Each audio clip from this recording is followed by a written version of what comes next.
Open your banking app right now. Imagine one more number appears at the end of your balance.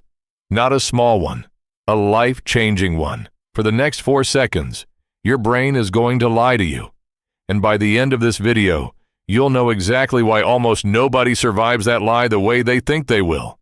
Here's the part nobody tells you. Your brain does not process sudden money as safety. It processes it as a drug.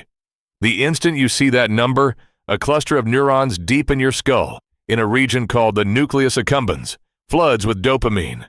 This is the same reward circuit that lights up on sugar, on gambling wins, on falling in love. Brain scans show it firing harder as the number on screen gets bigger, like a dial being turned. It doesn't care if you earned it. It doesn't care what it means. In that first instant, a number is just a number, and your brain is just getting high. Here's the unsettling part. That circuit barely distinguishes between money you built over 20 years of work and money that simply landed in your lap.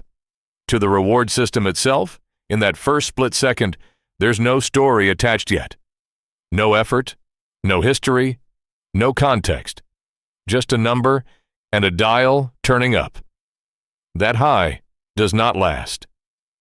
What comes after is the part almost nobody sees coming. Neuroscientist Dr. Swart, who has studied sudden wealth at MIT, mapped out what actually follows that first rush. Not happiness, a sequence. Euphoria first. Then, within days, guilt, a nagging sense of not deserving it. Then anger, usually aimed at nothing in particular. Then depression, driven by the sheer weight of decisions nobody prepared you to make. Only at the very end, if it ever arrives, does real calm show up. Euphoria, guilt, anger, depression, acceptance. That is the actual order. Not the one you're picturing right now. The guilt stage is the one that trips people up the most because it makes no logical sense. Nothing was stolen. No rule was broken. Yet interview after interview with sudden wealth recipients turns up the exact same feeling. A sense of not quite having earned what just happened, even when it came from something as random as a number draw. Something in the brain expects reward to follow effort. When it doesn't, it registers almost like an error. So why does it collapse in the middle like that? Part of the answer is a glitch called hedonic adaptation, and it moves faster than you'd believe. A famous study from the 1970s tracked lottery winners against people who had just been paralyzed in accidents. 1 year later, the winners were not measurably happier day to day than the accident victims. Both groups had drifted back to their old emotional baseline. The money didn't fail. Your brain simply refused to let it stay remarkable. Within weeks, the new number becomes the new normal, and normal never feels euphoric. But adaptation isn't even the part that gets people. There's something worse hiding underneath it.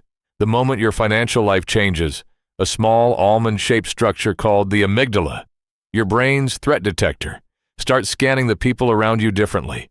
A relative asking for a loan, a friend who suddenly seems warmer, a stranger who won't stop mentioning it. Your amygdala doesn't wait for proof any of this is dangerous.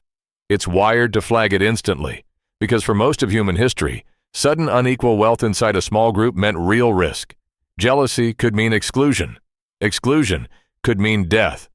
Your brain is still running that ancient code right now on people who probably mean you no harm at all, which means the exact moment your life is supposed to get easier is the exact moment your brain quietly declares everyone around you a potential threat.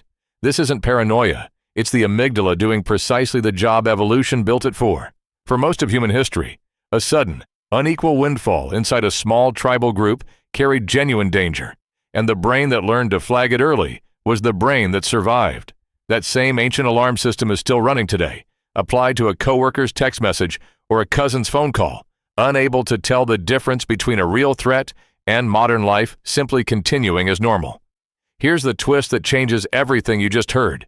You'd assume the size of the number predicts how badly someone crashes afterward.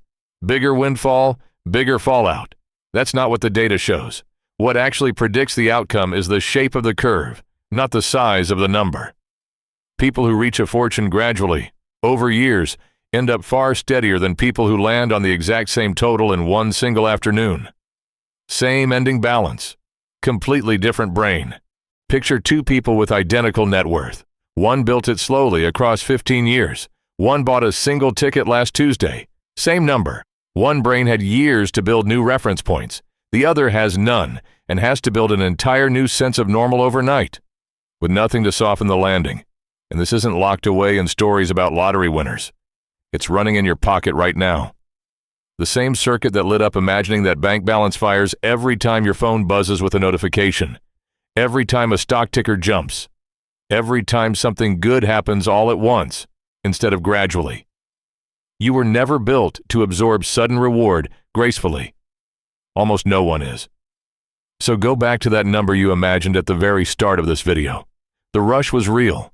Your brain would actually give you that. But everything after it, the guilt, the quiet recalibration, the sudden suspicion of people who love you, that's real too. And none of it made it into the fantasy. The number was never the finish line. It was the starting gun. And now you know exactly what fires the moment the gun goes off.